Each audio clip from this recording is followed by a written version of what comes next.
Salut les amis, nous revoici avec cette fameuse vidéo, sur cette suite de vidéos concernant les problématiques de notre flottant sortie d'onduleur hybride lorsque nous sommes en mode hors grid, c'est-à-dire déconnecté réseau.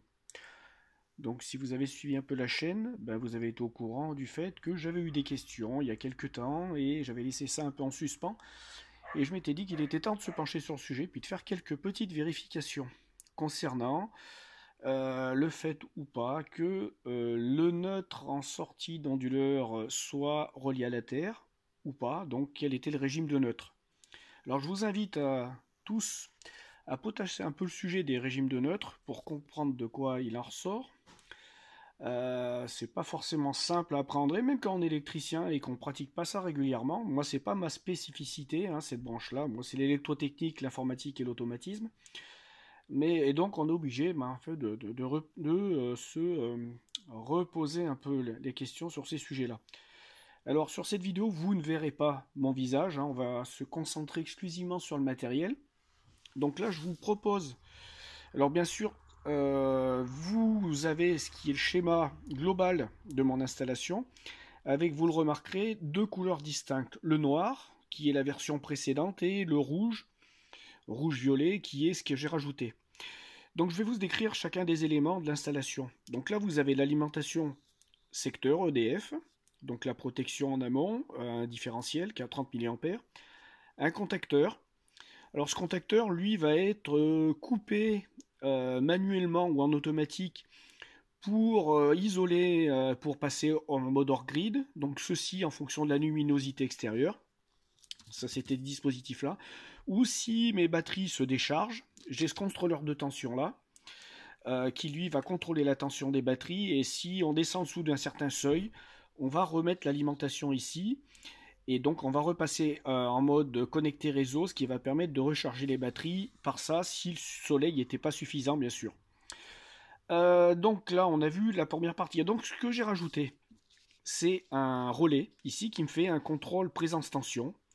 Donc ce relais en fait va m'indiquer, la bobine vous le voyez là, va être A1, va être alimenté à partir du moment où j'aurai une alimentation par le réseau. Donc ensuite je vais récupérer l'information de ce relais là sur cette branche là. Donc ici ensuite en sortie d'onduleur, je récupère le 220 volts. Bon, je passe par un petit disjoncteur 1 ampère que je n'ai pas mis parce que je ne l'ai pas, mais je l'ai mis sur le schéma et je le rajouterai bientôt, qui lui va protéger cette partie-là, électriquement parlant, la bobine de ce contacteur. Ensuite, vous avez le contact de ce relais. En fait, quand vous avez du 220 volts en amont, lui est ouvert, donc ça sera non passant. Mais si vous n'avez pas de 220 volts, soit par automatisation, soit parce qu'il y a une coupure secteur, lui va redescendre. Bon, lui, on suppose qu'il est fermé vu que c'est un disjoncteur, protection. À partir du moment donné où il redescend, le contact est passant. Ici, c'est un bloc temporisé. Et là, on a la bobine du contacteur. Et cette bobine-là, en fait, on va exploiter un contact à fermeture qu'on retrouve ici et qui va relier le neutre sortie onduleur, à la terre de la maison. Ce qui va faire un régime TT pour les spécialistes. Alors, concrètement, ce qu'on va faire, je vais vous montrer donc chacun des éléments. Donc, ce relais qui est ici, je vais vous le montrer physiquement. Il s'agit de ce relais. Donc, c'est un modèle RHN 411. C'est des vieux dispositifs sur en base, ça peut s'encliqueter. Bon, j'avais ça en stock, j'ai utilisé ça. L'avantage également, c'est on a une petite... on a un petit appendice qui nous permet de voir l'état du contact et éventuellement également de pouvoir forcer le système pour faire quelques essais. Ensuite, on va dans le détail retourner voir cette fameuse temporisation. Donc c'est ce système-là. Ça se câble en série, c'est tout bête, hein, avec un potentiomètre. Alors je l'ai rajouté tout simplement parce que je voulais pouvoir éventuellement différer dans le temps le moment où le contacteur qu'on va retrouver ici, j'ai un peu de mal avec le doigt, ici, pour pouvoir le temporiser, pour qu'il bascule et qu'il mette la masse quelque temps définie, je dirais de façon assez arbitraire somme toute. Hein. Donc là, il doit être à 2 dixièmes de seconde. Et ensuite, ce fameux contacteur, donc qu'on retrouve ici, qui est un contacteur fait spécifiquement pour le jour-nuit, mais que j'utilise comme un contacteur classique, un 25 ampères, et donc je l'utilise exclusivement à un des contacts, un des pôles. Et comme vous le voyez, ce contact-là, je le répète, lui va procéder à la liaison neutre avec la masse. Masse qui est la masse de l'installation et la terre de la maison. Donc voilà, en gros pour le système. On va faire une petite simulation. Alors tout d'abord, donc là c'est 2 prises de courant qui sont celles qui récupèrent le 220 volts de la maison. Et on peut voir tout de suite, je suis en mode, vous allez voir, voilà, je suis en mode on-grid, c'est-à-dire que ma maison est alimentée par l'EDF, hein, on va dire par le secteur. Donc on va simuler une déconnexion réseau, hein, automatisée ou non, comme si j'avais plus de jus. Donc je vais le faire en tombant le disjoncteur qui alimente l'onduleur. Voilà. Donc vous pouvez le voir, il n'y a plus d'alimentation secteur. On contrôle la tension en sortie, 226, donc voilà, je me suis branché avec mon contrôleur. Et ici, j'ai le petit appareil que j'ai acheté qui coûte 25 €, donc marque Multimetrix VT35. Et cet appareil a la particularité de pouvoir être changé de calibre. On va aller de 10 mA à 35 mA, et ensuite on va appuyer sur le bouton pour faire des tests successifs et vérifier si le différentiel, donc pour moi le différentiel il va s'agir de cette bête là, c'est le différentiel sortie d'onduleur, s'il va bien faire son travail et sauter pour protéger les personnes en cas de courant de fuite et de problème d'une tension qui serait partiellement ou totalement connectée à la masse. Alors totalement il y aurait une disjonction par court-circuit, partiellement ça ferait un courant, ce qu'on appelle un courant de fuite. Alors cet appareil ensuite vous pouvez voir qu'il a 3 petites LED, quand les 3 sont allumés, ça veut dire que tout est normal. Et sinon, vous avez le code des couleurs. Alors ici, là, je peux pas trop vous le montrer en zoom parce que cet appareil n'est pas performant pour le zoom. Mais si vous avez un dysfonctionnement, c'est-à-dire par exemple l'absence de mise à la terre du neutre, par exemple, vous allez avoir cette loupiote qui s'éteint. Et concrètement, si je forçais la main, par exemple, on va essayer. Voilà. Là, vous voyez, par exemple, j'ai coupé par le contacteur. Vous voyez, l'avantage de ce contacteur, c'est qu'on peut le forcer à 0. Je l'ai ouvert. Donc là, en fait, je l'ai fait comme si j'avais pas fait de liaison à la masse sortie de l'onduleur de la terre, donc le régime TT. Et donc, vous voyez qu'il y a une LED qui s'éteint. Et ce qu'on va pouvoir voir, c'est qu'à partir du moment où j'ai pas cette liaison, je vais me mettre au calibre le plus élevé, 35 mA par exemple. Et si j'appuie sur le bouton, et vous voyez bien que mon différentiel ne saute pas. Donc au plus fort du calibre du testeur, il n'y a pas de disjonction. Mais si je remets ça en service, voilà, effectivement ma liaison à la masse est retrouvée, le terre neutre, on a des 3 petites LED, et là si je fais un test, on va le voir, vous avez le différentiel qui a sauté. Donc je réarme le différentiel et puis on va faire un autre petit test, par exemple voir à combien il saute. Alors 10 mA il ne saute pas, 15 mA il ne saute pas. Il faut que je vérifie quelque chose, pardon, excusez-moi, oui c'est bon. Donc là j'ai fait le test, je passe à 20 mA, il saute à 20 mA. Voilà, vous avez pu voir. Et en direct, vous voyez qu'il n'y a également plus aucune tension. Donc, je remets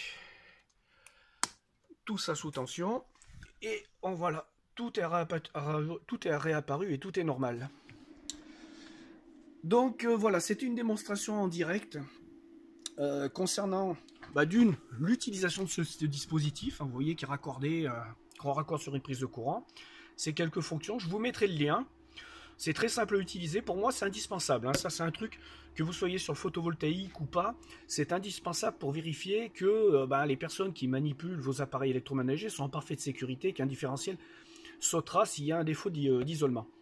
Donc ensuite, le voltmètre, ici que j'avais branché pour que vous puissiez lire la tension, mais bon, le fil s'est débranché.